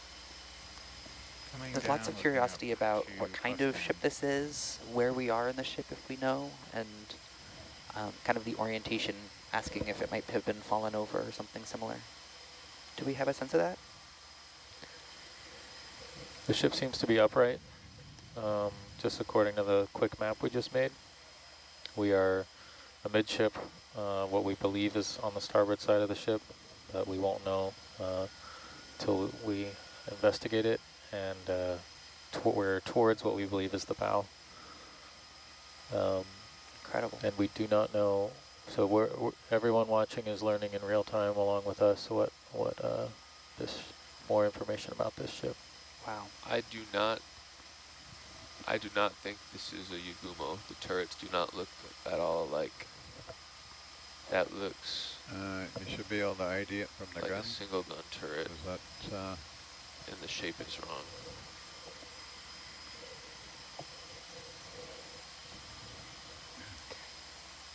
What do you think about that, Hiroshi? Are you seeing anything that would kind of say the give an gun identity as a should be good Japanese ID vessel for them? versus a U.S.? You want some Atalanta Well, towards the bow? It Yeah, has let's do two so. turrets in, in bow. That is not Yugumo class. Yeah. I'll have the bow profile on a couple guns. It doesn't look to be an Asashio class either. Bridge nav. So we Step looking at 20 the meters, stern. bearing 080. Is that a Thank you. dual cannon follow? No, they're both dual cannons. All right, sorry. I see both guns now in the first.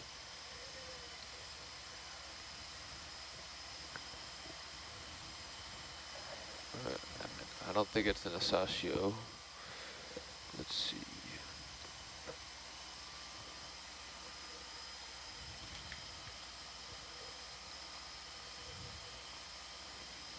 Are we at the bow or the stern? We, unknown, but we... Wow. Yeah, this is bow. Yeah, the shape of it is certainly bow-like.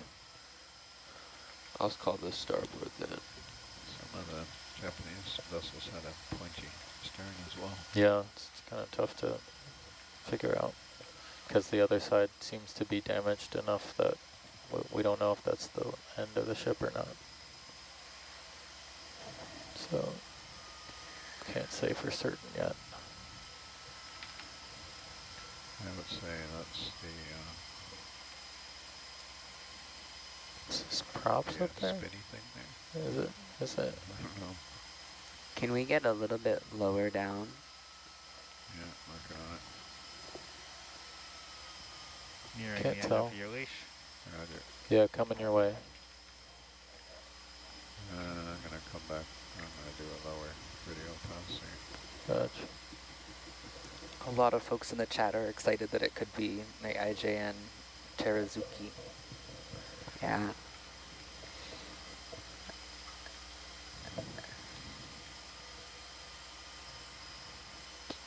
Yeah, so we're still really unclear as to which ship this is. Newly mapped, and this is the first time that we are looking at it. Wow. We're just beginning this survey. As we're surveying around. Can you hear me? Yep. Yeah.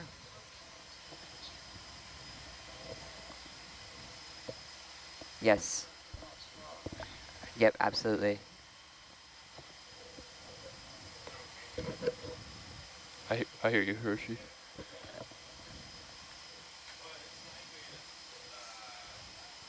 Oh, I think he's hopping on to the interaction going on right now.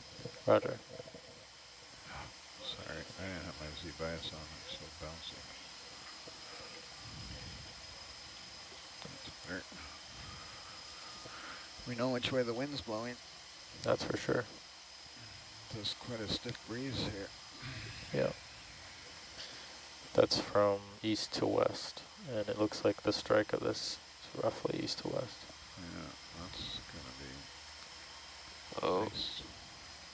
These Akizuki class turrets look pretty similar.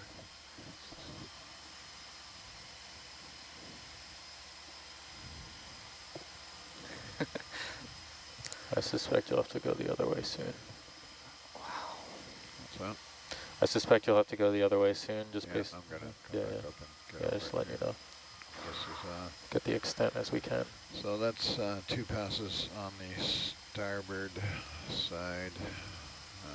Photogrammetry passes. Yep. I think we just didn't get. Back up here.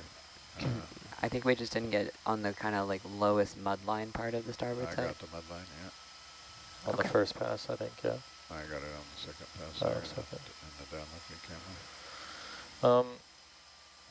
I'll be able to put this map for the next watch when we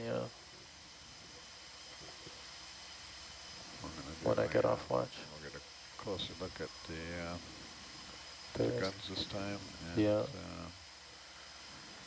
I should have a little more leash now this time to go to the east. Wow.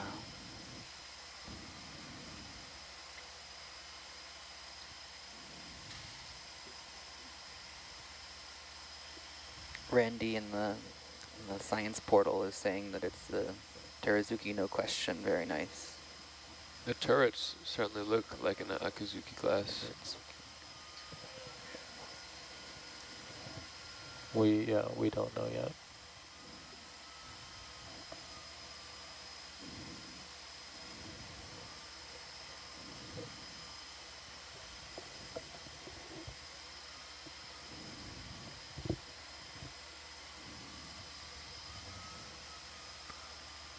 Jonathan saying that PT boat's torpedo in the stern, so that would match with the stern being busted up.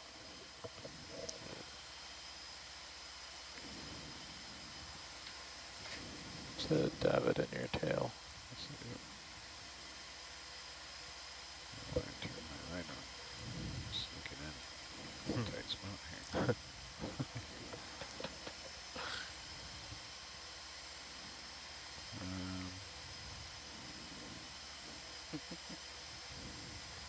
The scientists are incredibly excited. It's so cool to see. They're like, so cool in caps. I feel you. Sorry, Dan, I can't hear you very well. What did your range say there, Tim? From me, 20 meters away from me. Right. Yeah, Roger, 20. That'll do. I could Yep. take 5 meters, but I'll let it ride for now. It's this guy here.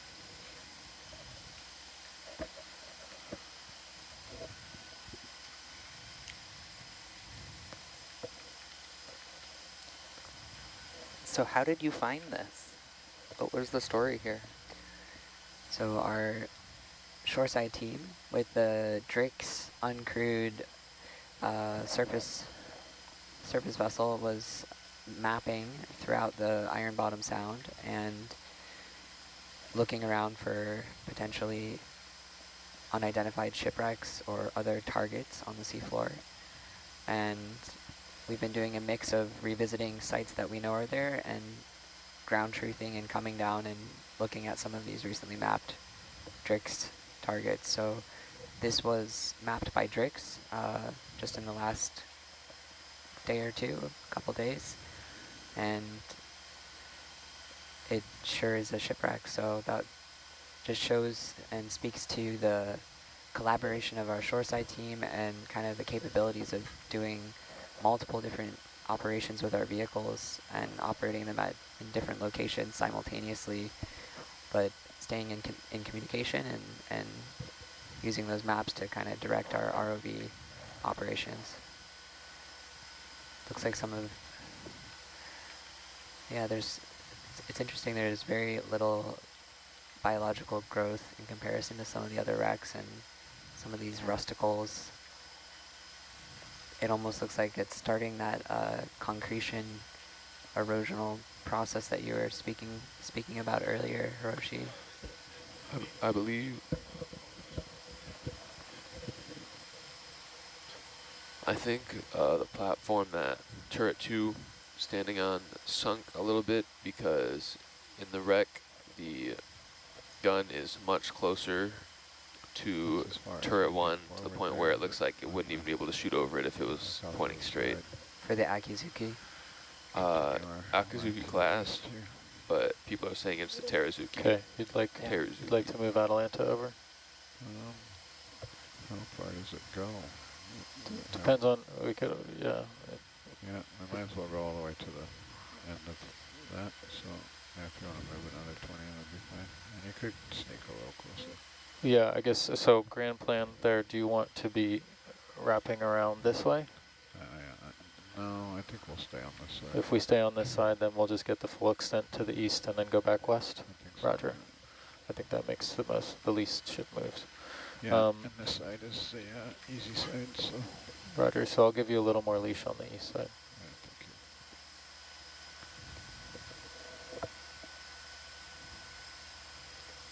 thank you. Bridge nav.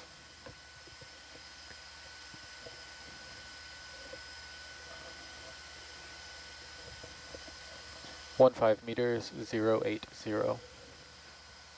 Thank you.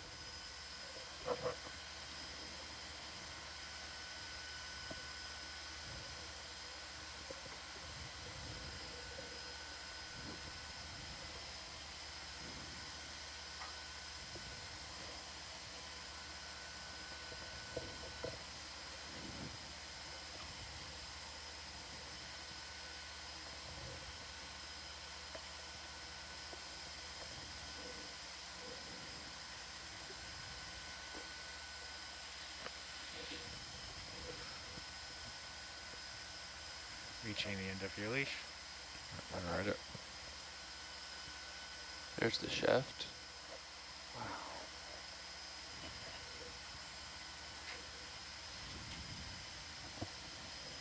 Oh, you can still see the red paint. That's so cool. Come down, Tim. Down, down, down. That's the original paint we're Coming seeing down right to here? +10. And come down to ours. Yeah, I was thinking it was as well, but it could also be kind of rusty, but I mean, that looks like it red, looks like red though. it does look like paint. It's interesting because the Udachi was the only other Japanese wreck that we surveyed on this expedition, and Yeah. it was really the metal was really corroded, and just this looks like a kind of completely different build and metal type, if it indeed is a Japanese ship. Yeah, it's Holding relatively +10. intact, yeah, compared to the Udachi we watched, yeah, another morning, yeah. Yeah. What we expected. Is this? Yeah, can't tell what part of the ship this is. Yeah, That's the end. that's perfect. It's one That's of the excellent. ends, for sure. Yeah, I'm a bit puzzled. Well, I thought this was I think this is the stern tipped on its side. Yeah. It looks. In the map, were we thinking this was the bow? Yeah, but we don't have the other side is Also a bit busted up. Yeah, so it's actually either way. Not really sure from the map. I think this is the bow, because if it was the stern, it wouldn't be so pointy at the end like this one looked. Well, maybe.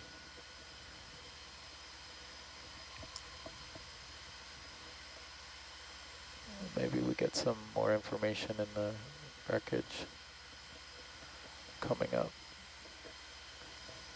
Do you think the Atalanta view, we could kind of adjust so it's not so blown out?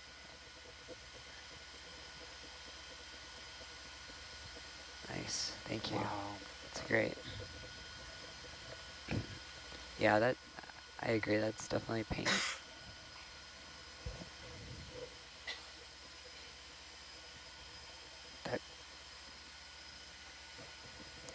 Wow.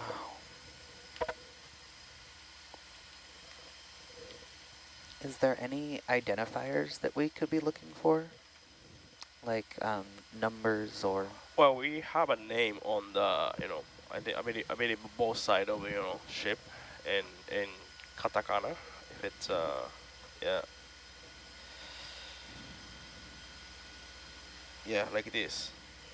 Oh. Yeah, midsection of the In the ship, mid. yeah. Yeah. Let's say, yeah. Akizuki. This picture is Akizuki, yeah. So somewhere in the middle, we'll Yeah, keep if an it's eye. a paint still, yeah. Would there be an additional identifier that would say that it's the Teruzuki of the Akazuki class? I mean, Like a build plate or something? I don't know that, yeah, but... So,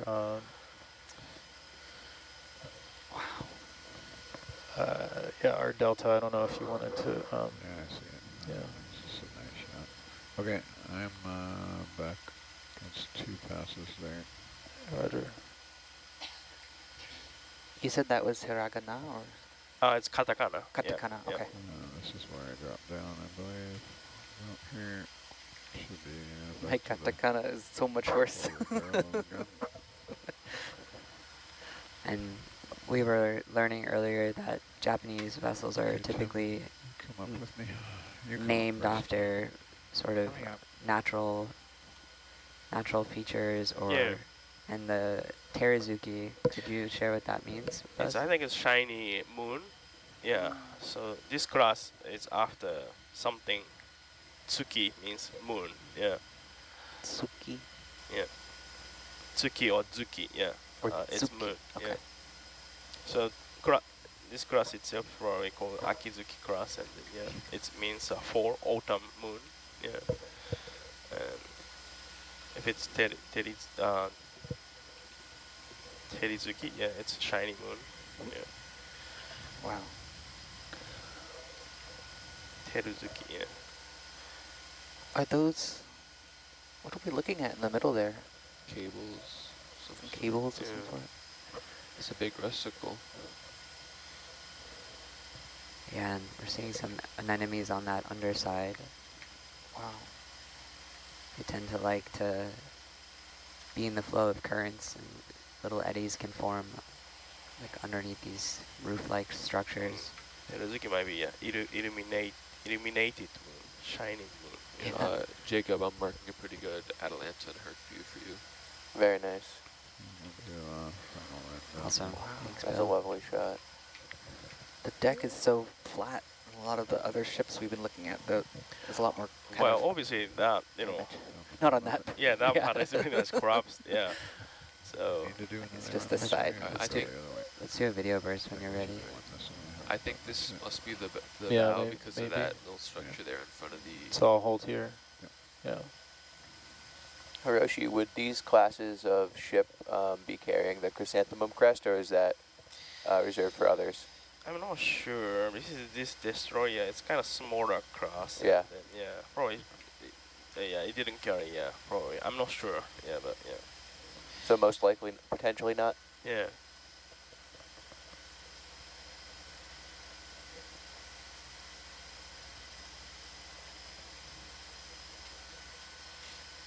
Wow.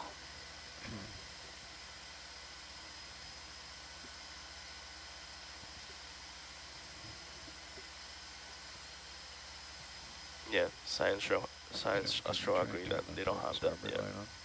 Home assistant. What was that?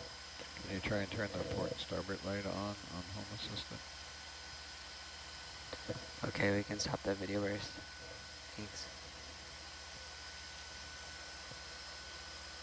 And if they don't respond, we might have to kick the Wasp in the guts. I forget, what page are your lights under? They're right there on the one you have up. Yeah. It right seems there. fitting that Top the top one. Oh, be named port and starboard light Zuki, lodge. the moon, because There of we the go, moon they're we on. saw this past night as we were exploring. Seems to match. If it is the bow, does it appear as if it folded over to the, Oh yeah, it could be. like, Yeah, fell we don't over to have the- it yet. Yep. You can come back down for me. Coming down. Yeah, like that's, like that would be the deck on the up there. Up ahead of me here. Yeah, like it fell over. Oh yeah. That's that cable that seems to be. Yeah. It's a fast little jellyfish. I think you might be onto something there. It seemed that that's the way the metal had twisted earlier. It just kind of fell Yeah. over. But still unknown if it's the bow or if this. I would say you're. Yeah. See if I don't quite have the least to spin around. I'm not gonna try. I'll come back and do a run here and then. Yeah. We'll see the way the metal bends on the way back. We haven't done the last one yet, so I'm gonna just get it in my upper there. So we just. Yeah, Roger. I'm quite That's the case, confident there should be a house it's the back there. bow because of this structure that we saw All is in front of turret 1 that does not appear on the stern. Yeah. I would agree with that. It's an anchor. Is anchor there, yeah? Yeah. So Rennie, did you? I can't hear what you guys are saying back there, but Rennie suggests this is the bow laying over on its side. Yeah, the way the metal's twisting, that this is Yeah. fallen over. And so up at the top of the screen would be the deck. That would appear It's to be an anchor, anchor. yeah. Yeah, so what we're saying is the deck would be up here. Yes. Yeah. And it has, yeah, fallen. And as we go back, you'll see, I think that's the way the metal is twisted. It looks like, because with the rest of the ship is upright, so we should be able to follow that metal to see if it's all bent over. The bow deck also has a natural curve up from the main hull of the ship to be wider at the top. So It seems that way, yeah. metal also just does that normally. Yeah. Come down, Tim. Down. Bouncing around like. When we move back, we should also keep an eye for the anchor and show. We passed the anchor there. That we believe the anchor is in sight right now. Yeah. Ooh, where's the anchor then? Yeah, That's that's this the big anchor. section? Yes. Oh. This. Oh. Yeah. Y'all are a little It's a hard slow on one. the uptake back there. We've been looking at it for 5 minutes. There. There we go. Why is it so... It's very corroded. Yeah. Yeah, it's a started concretion, yeah. Wow. Have you got some images of it? Okay, moving on. If Incredible. there was going to be any, so I've had the back row turned down there at the beginning. Have we ID'd the wreck yet? I mean, we're thinking it's potentially an Akazuki class Right. and potentially a Teruzuki wreck, but we're not sure. So if so, is there Scientists are pretty so we think we've, confident on it. from what but I've we'll seen, have to I've see. seen 2 guns and an anchor. If there's some other identifying features you would like to see up here on the front of the ship, let me know. It seemed like they said amidship there was a written Sorry? painted label, but that could be gone. And this also just a progress of our general survey. This is should be our last pass from the bow to the back for the starboard side. From my coverage of white-tailed camera, are Roger, yeah. we? So we can, after this, we can have a look at the guns again, which are going to come up here in my port side. I'm just going to go ahead and it might get a little messy here. I'm going to put my tail into the current and look back at the I don't feel like we had a clear view of the tip of the port side. It's laying in the mud. Kind of like right below you. I can come around and look at that again. But Sorry, gun is up ahead. I don't like this heading because Nor do I. if I let go of it, I'm going to impale Hercules on a giant gun. Yeah. It's quite a stiff breeze behind me, so it's not a safe place for the ROV. It's hard to get out. Okay. But my escape is up. So if I get hung up here, it could be not pretty. That's really good. But I needed this angle for the imagery.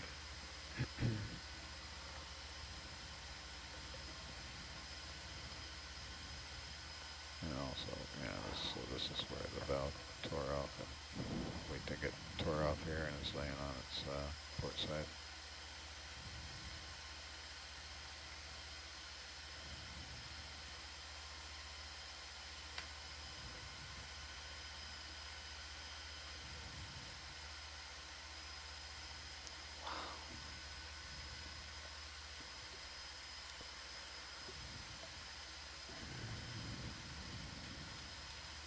Oh my gosh. So basically, right there is where we think the metal folded.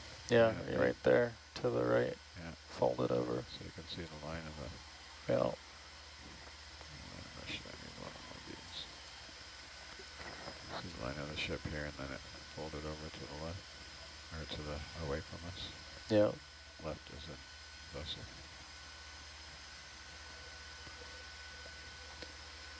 That was quite a stiff breeze.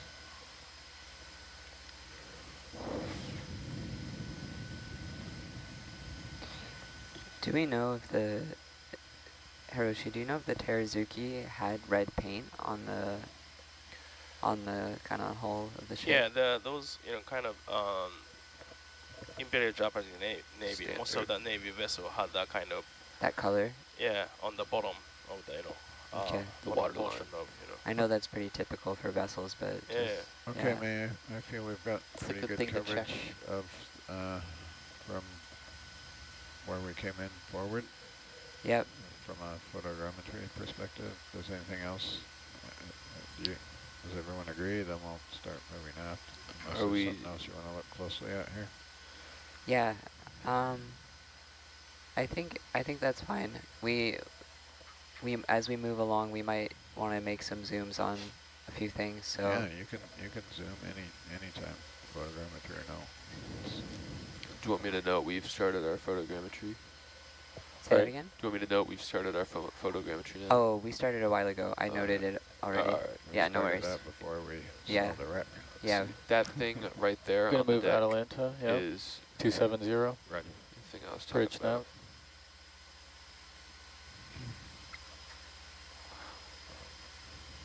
Can we step 20 meters, bearing 270?